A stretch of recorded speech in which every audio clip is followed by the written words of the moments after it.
You're listening to Civic Media. You can tune into any of our live shows on any radio station across the state with the Civic Media app. Find us in your phone's app store and listen anytime, anywhere. This is your WGBW Daily News Roundup for the Talk of Green Bay, 97.9 FM and 1590 AM. For 97.9 WGBW News, I'm Lisa Hale. The NFL Draft starts in just 7 days, and the city of Green Bay voted this week to double parking ramp rates during the event. Rates will go from $1 an hour or $12 a day to $2 an hour or $24 a day for Wednesday, Thursday, and Friday of next week. The city says the doubled rates are needed to cover the increased staffing and maintenance needs for those 3 days that the event is in town. Wrightstown School Board member and clerk Tony Decker announced his plans to resign from the school board at the end of this month. This comes amid drama over the recall election on April 22nd of board president Angela Hansen-Winker. Decker is the clerk who certified the recall petition. Hansen-Winker filed a complaint against that certification with the Wisconsin Elections Commission, claiming the petition was riddled with fraud, undue influence, bribery, and threats. Decker has been on the board since 2024. The school board will choose his replacement from interested applicants. His replacement will serve until the spring 2026 election. Green Bay will be in the national spotlight next week as the NFL Draft 2025 arrives. The Fox Wolf Watershed Alliance is using the massive event as a springboard to help clean up the Fox River Trail on Tuesday, April 22nd.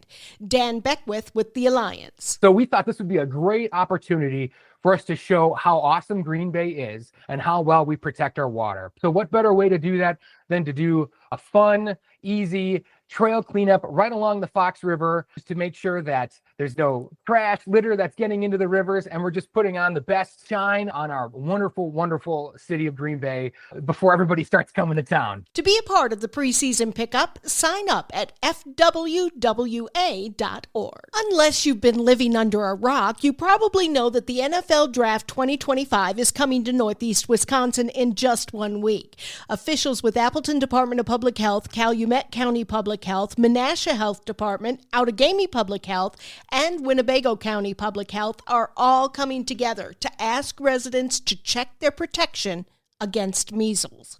Measles outbreaks have been reported across the country, and with over 250,000 people coming to the area for the draft, there's a chance residents could be exposed to the virus, which is spread through coughing and sneezing. The measles virus can remain in the air and infect people for up to 2 hours after an infected person leaves a place. A diplomatic stand down is not wise. That's what the one-time mayor of the biggest city in the state told Civic Media's Earl Ingram show this week. Stuart J. Waddles has more. Former Milwaukee mayor and U.S. ambassador to Luxembourg Tom Barrett warns that closing the U.S. embassy in that country would boost China's influence in Europe. This was yesterday on the Earl Ingram show. So my reaction is the happiest person in Luxembourg, if that happens, is the Chinese ambassador to Luxembourg. Why? Because they are ready to just step in and fill any gap when the United States, and I saw this throughout Europe, I saw this throughout international organizations. When the United States pulls out, China moves in. It's that straightforward. The Trump administration is considering closing nearly 30 embassies and consulates to cut the State Department budget. If President Trump thinks his main rival is China, taking these steps that allow China to move in is insane. It's just insane. Baird said pulling back would weaken America's global leadership. The goal of the administration by reducing outposts is part of a plan to cut the State Department budget by almost half. Anina Man is sentenced to 5 years in federal prison for distributing child pornography. Additionally, 45-year-old Roberto De La Rosa will spend 7 years on supervised release and will be required to register as a sexual offender. Court records say officials received a cyber tip that De La Rosa possessed and distributed digital images and videos of child sexual abuse. Officials from Wisconsin's Head Start Association are sounding the alarm following the closure of a regional office. The closure reportedly led to local staff members being placed on administrative leave, and Head Head Start officials are expressing concern over a USA Today report claiming that the Trump administration was considering a budget proposal that would eliminate funding for the program across the country. Over 15,000 kids and 4,000 employees in Wisconsin would be affected if the federal funding for the program dries up. 6 Northeast Wisconsin communities and organizations will receive over $1 million of the $3.2 million in small business development grants awarded by the Wisconsin Economic Development Corporation and Governor Tony Evers. The SBDG program provides grants to local communities and organizations to directly invest in small businesses and small business creation. Winners of the competitive grants in New Wisco include Colorbold Business Association, the Door County Economic Development Corporation, Eagle River Revitalization Program, the City of Fond du Lac, the City of Kiel, and the City of Ripon. Easter is this Sunday. If you're coloring and hiding Easter eggs, you may feel like you have to take out a loan. Joanne Krulatz has more on egg prices and Easter celebrations. The internet has offered up a host of alternatives as egg prices continue to be stubbornly high. Influencers are dyeing everything from marshmallows to potatoes. There has been a lot of interest from price-conscious parents as U.S. egg prices increased again last month to reach a new record high of $6.23 per dozen. Relief could be coming. There is evidence that prices are falling and grocery stores may start offering discounts to get shoppers in the door. But even with that, egg prices are higher than ever. That has the idea of coloring potatoes or rocks, which first made the rounds after a 2023 price spike, making a resurgence. I'm Lisa Hale, 97.9 WGBW News. For news anytime, log on to WGBW.FM. The Brewers beat the Tigers. Hi, I'm Mike Clemens with sports. Baseball, the Brewers with a 5-1 win over the Tigers. Milwaukee winning the series. Pat Murphy pleased with the performance from starting pitcher Jose Quintana. He's so under control. Guys want to play behind him. He didn't have his best stuff today. Didn't have his best command today.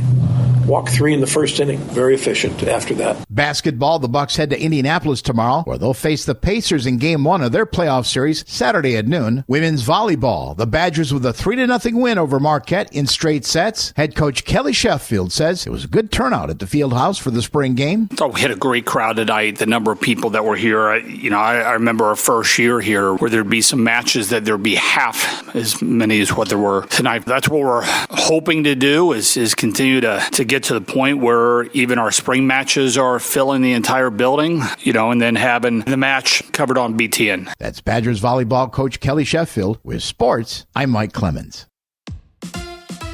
Taylor Sheridan and Paramount Plus are proving to be a match made in ratings heaven. Sheridan's 1923 Season 2 finale brought in over 14 million viewers, the most ever for the series, as people tuned in to finally see World War I hero and lion hunter Spencer Dutton come to the defense of his family's land. As a result, the show joined Landman and Tulsa King as the top 3 shows on Paramount Plus. The Season 2 finale of 1923 also got 163 million views on social media. It's Always Sunny in Philadelphia will return for its 17th season in July. In a related story, It's Always Sunny in Philadelphia has been on for 17 seasons. In the new season, the Patty's Pub Gang struggles as they are about to see their beloved bar devoured by corporate America. Admittedly, I completely forgot it was still on the air, but it is currently the longest-running live-action series. The new season starts July 9th on FX, with shows screening on Hulu the next day. It's become an albatross for me. I just wish it was gone. Those are the words of Home Alone 2 Lost in New York director Chris Columbus. He is referring to the 7-second cameo by Donald Trump in the film. Columbus wants the Trump cameo removed from the film, saying it's become a curse, and adding that the 47th president bullied his way into the movie, telling the production they couldn't shoot at the Plaza Hotel unless he was in the film. Columbus joked that if he cuts the cameo, he could be deemed not fit to live in America and deported. I think he was joking. Here's a quick pick. The show Mobland on Paramount Plus is pretty good. The Guy Ritchie directed show stars Pierce Brosnan, Helen Mirren, and Thomas Hardy. It's a fast-moving mob caper that doesn't hold back back on gang violence. It is shot with Ritchie's classic pacing, so even if there is a moment you get bored with, it's quickly over. I'm 3 episodes in, and we'll keep you posted. The cast of The Breakfast Club reunited last Saturday for the Chicago Comic and Entertainment, or C2E2 convention to commemorate the 40th anniversary of the John Hughes classic. Judd Nelson, Emilio Estevez, Molly Ringwald, Ali Sheedy, and Anthony Michael Hall were all in attendance. Over the course of the afternoon, they shared some inside info about the film. Molly Ringwald echoed what people on social media have been saying about the makeover Ali Sheedy's character received at the end of the movie. Ringwald's character changed Sheedy from a goth character and gave her a much more preppy look, irritating some people who didn't like the conformity, including Ringwald. Emilio Estevez told the crowd that the first time he met the cast and John Hughes, he was numb from painkillers because he had just had 4 wisdom teeth taken out the day before. C2E2 marks the first time the cast was together in 40 years, and in case you're wondering, they all shut down the idea of a sequel. For more showbiz fun, tune into Nightlight with me, Pete Schwaba, weeknights from 6 to 8 p.m. on the Civic Media Radio Network.